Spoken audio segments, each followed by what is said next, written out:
Dans cette vidéo, on va parler des espaces hermitiens. Dans des vidéos précédentes, on a parlé des espaces euclidiens, ces espaces vectoriels dans lesquels on peut mesurer des angles et des longueurs.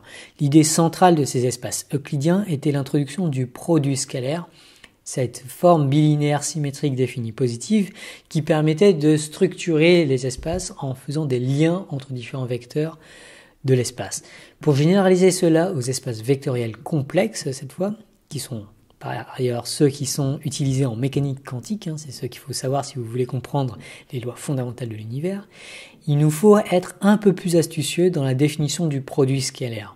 Une propriété importante du produit scalaire, le fait que si on fait le produit scalaire entre un vecteur et lui-même, on obtient un nombre positif qui est le carré de la longueur du vecteur, donc qui mesure la taille des vecteurs. Si on applique bêtement la formule du produit scalaire des vecteurs numériques à des vecteurs numériques complexes cette fois, on obtient alors des nombres complexes, quand on fait x scalaire x par exemple, qui ne sont donc pas des bonnes mesures de la longueur d'un vecteur, parce qu'une mesure, on veut que ça soit un nombre réel. L'astuce est de remplacer ici le carré des coordonnées par quelque chose qui donnera toujours des nombres positifs.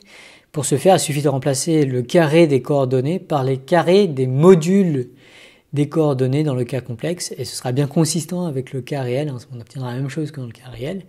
Mais en plus, dans le cas complexe, on obtiendra cette fois des nombres qui sont toujours positifs. Donc ça marche, mais ça fait pas très algèbre. Vous savez, d'utiliser ce module. Le module est pas très...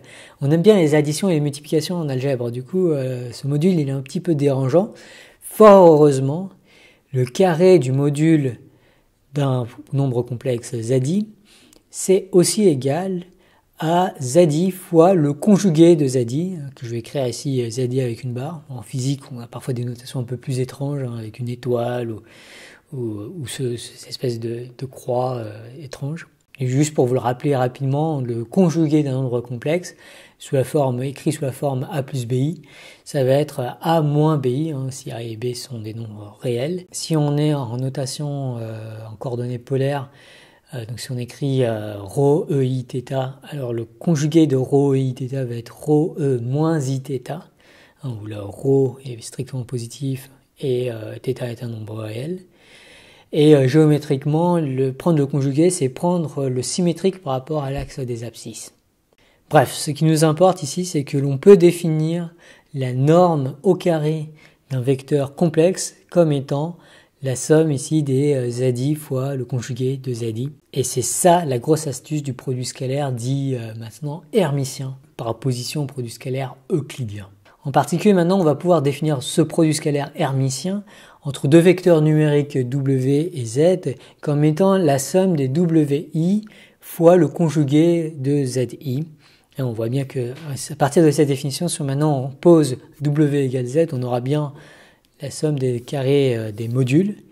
Et ça veut dire qu'on va perdre un petit peu en symétrie entre W et Z dans cette définition. W et Z ne jouent pas tout à fait le même rôle puisqu'on prend le conjugué de Z et pas celui de W. Et en particulier, on va avoir Z scalaire W qui va être différent de W scalaire Z.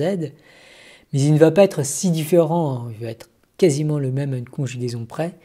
En effet, Z scalaire W va être égal à la somme des ZI fois le conjugué de WI. Or, ZI, c'est aussi le conjugué du conjugué de ZI, donc on peut écrire ça comme la somme du conjugué de ZI fois le conjugué de WI. Sauf que l'opération de conjugaison, elle est linéaire, c'est même un isomorphisme de corps. Du coup, ça veut dire que le conjugué fois un conjugué, c'est égal à conjugué du produit. Et une somme de conjugués, c'est le conjugué de la somme. Et du coup, ça, c'est égal au conjugué de la somme des conjugués de ZI fois le WI. Et donc ça, c'est bien le conjugué de W scalaire Z. Voilà qui nous permet de dresser le bon portrait robot d'un espace hermitien, qui est d'ailleurs la définition officielle qu'il vous faut connaître. Un espace hermitien est un espace vectoriel E muni d'un produit scalaire hermitien, qui est donc une fonction de E croix E dans C, qui est linéaire à gauche, ça veut dire que lambda x plus mu y scalaire z va devoir être égal à lambda x scalaire z plus mu y scalaire z, donc ça c'est comme dans le produit scalaire classique euclidien. Mais on veut aussi que x scalaire y soit égal au conjugué de y scalaire x. Et puis on veut la propriété définie positive qu'on avait déjà pour le produit scalaire euclidien, qui dit que x scalaire x doit être un réel strictement positif si x est différent de 0, et puis c'est égal à 0 par linéarité forcément si x est égal à 0. Du produit scalaire hermitien nous permet de construire une norme, de parler de longueur. La norme hermitienne, ça va être la racine carrée de x scalaire x. De ces hypothèses, on peut déduire certaines très bonnes propriétés du produit scalaire hermitien, notamment le produit scalaire hermitien est sesquilinéaire à droite. Ça veut dire que si on fait x scalaire lambda w plus mu z, ça va me donner le conjugué de lambda fois x scalaire w plus le conjugué de mu fois x scalaire z. Du coup, on a bien une distributivité par rapport à l'addition, mais cette multiplication par un produit scalaire, elle se transforme en multiplication par le conjugué du scalaire. Et ça correspond bien au fait que le deuxième terme, le terme à droite, à chaque fois apparaissait avec une conjugaison. Et donc cette propriété de sesquilinéarité par opposition à la linéarité classique, elle est très piégeuse. Et du coup, il faut faire vraiment attention dans la notation de ne pas tomber dans ce piège. Et ça a conduit le physicien Paul Dirac à introduire la notation Bra-Hackett qui distingue les vecteurs à gauche des vecteurs à droite. Alors, dans la notation de Dirac, il faut faire un petit peu attention, ce sont les vecteurs à gauche qui sont sesquilinéaires, alors qu'à droite, ils sont linéaires. Ainsi, on a le vecteur lambda psi qui va être égal à lambda fois le vecteur psi, alors que le vecteur mu phi mais à gauche va être égal au conjugué de mu fois phi à gauche. Et avec ces notations, on peut combiner des bras et des quêtes. Par exemple, on peut combiner psi et phi en juste les mettant l'un à côté de l'autre et ça nous fait phi scalaire psi. Ça, c'est vraiment très très très pratique comme notation.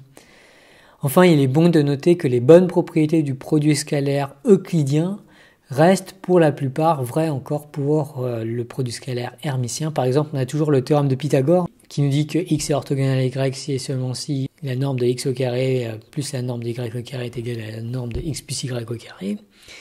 On a aussi l'inégalité de Schwartz qui nous dit que la valeur absolue du produit scalaire entre deux nombres, ou le module plutôt, et va être toujours inférieur au produit des normes. Et on a toujours l'inégalité triangulaire qui nous dit que la norme de x plus y est plus petite que la norme de x plus la norme de y. L'algorithme de Graham-Schmidt s'applique encore aux espaces hermitiens et permet donc encore de construire des bases orthonormées. Et puis il existe toujours un isomorphisme canonique entre un espace hermitien et son dual. Et ça, on en reparlera dans un prochain épisode.